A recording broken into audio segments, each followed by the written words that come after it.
So excited. That thing used to be alive.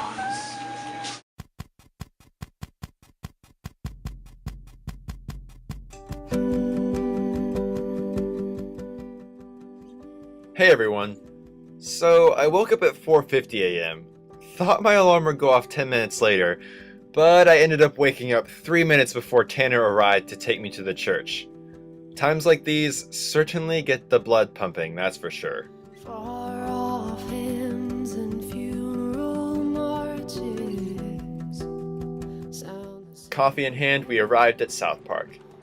This week's D-Now was in Perryton, Texas, in the frigid northlands of our grand state. The drive would be somewhere around 7 or 8 hours, but personally, I was looking forward to it. I've always loved road trips because road trips mean new memories, experiences, and adventures. And there were plenty of each on this trip.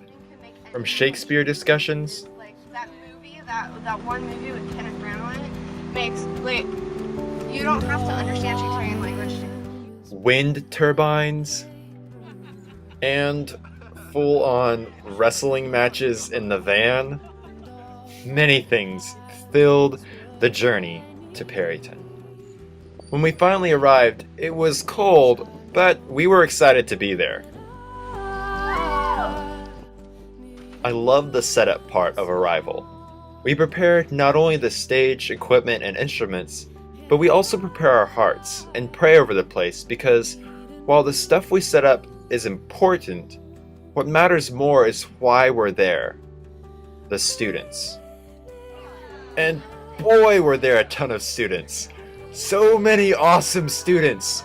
Shuffleboard. I was with Rob and the 8th and 9th grade guys. We got our garbage bag of snacks and headed out to the first event of the weekend, a high school football game. Now I must confess that, being from a homeschooling background, I had never been to a high school football game, or really any football game for that matter. It was interesting, I'll say that much, but not nearly as interesting as what was about to happen. A bit of backstory. Back on the road, I had let Maggie borrow my material and Bible so she could get a jump on the lessons before we got to Perryton. We switched vans and she accidentally took my material with her. To, we thought, the house she was staying at. We decided that the best course of action would be to just swing by while the game was going on, so we told Rob where we were going, left, and braved an unfamiliar town with half-remembered directions. Obviously, we soon got lost.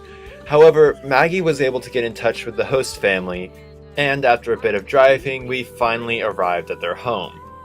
Maggie searched and searched, and came to the conclusion that the material had been in her purse the entire time. Awesome.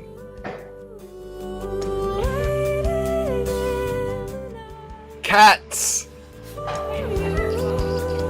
I tried well. Do you hear that?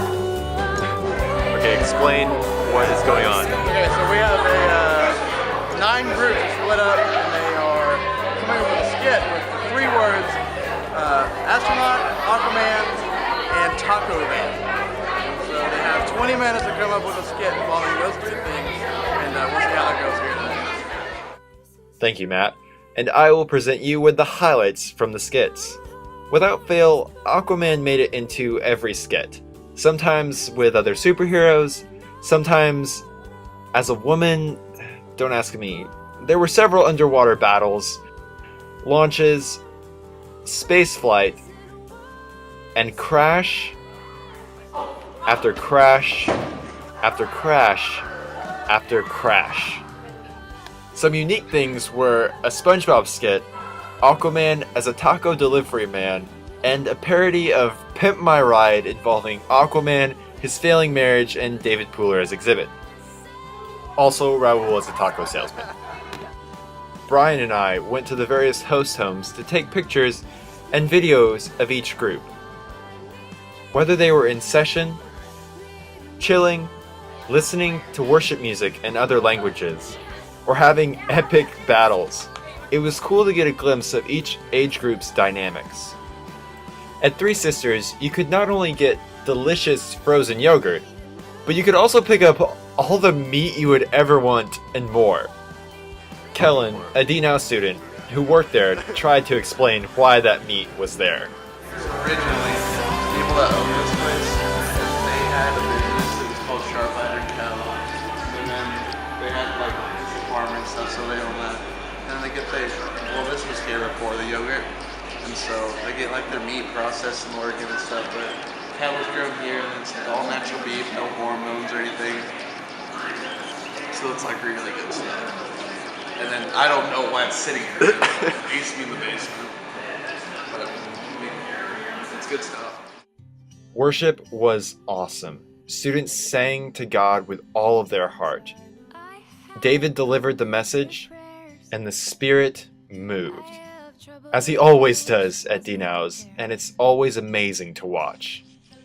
Everyone was wiped out as we packed up the trailer and got ready to head back to Dallas. But it was the good kind of tired, the kind of weariness that only comes when one works for the Lord. And when we hit the road again, though our energy tanks were empty, our hearts were full of joy. How to walk this weary land, make straight the paths that crooked lie.